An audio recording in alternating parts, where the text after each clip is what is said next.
السلام عليكم Soomaali Maxamed meel kasta aad dunida ka joogtaan waryaatan oo kala arkay wallaahi ninkii ciro ahaa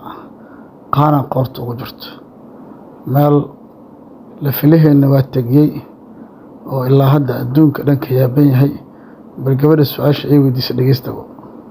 For a Muslim majority country to open the first ever embassy in Jerusalem, what made you go through with this decision? And are you worried about some of the backlash from some of the Arab countries by opening the embassy in Jerusalem? We are not at all worried about any backlash. It's a decision, we made it, and we will go with that forever. waxay tiri wadamada muslimka falcelin xoogan iyo diidmo ay arintan ka muujinayaan hadday jirto bal maxaa xaheedee aad kaga jawaabaysa adeer wax cabsi iyo walwal kama qabtid miya arintan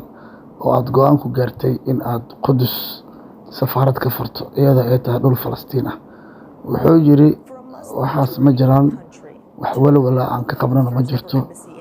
Qudusna xaheedee inaan safaarad ka furno go-aan ku gaarnay bal ninka ciro ahaa bal ka warma meesha uu maray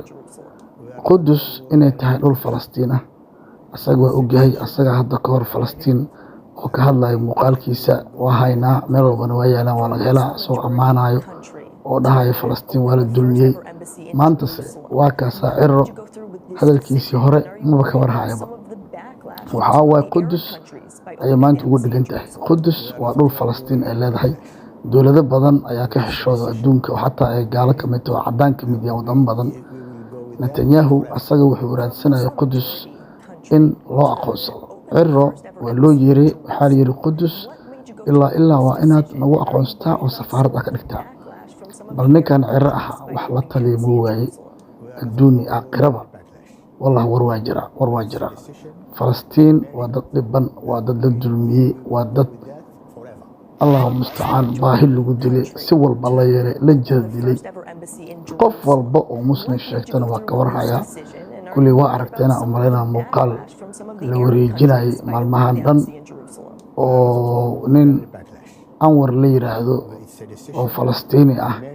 وكان هذا في رصاد سوير كيس وكان أصبع مروته خميس أصبع باهل لقدلي لغاية اللح بل أيو حرنا نكان هذا إذا موقض أو جيدان لح لغاية بل أيو حرنا لوصني أفر بلوت أيو حرنا لوصني لغا بلوت أيو حرنا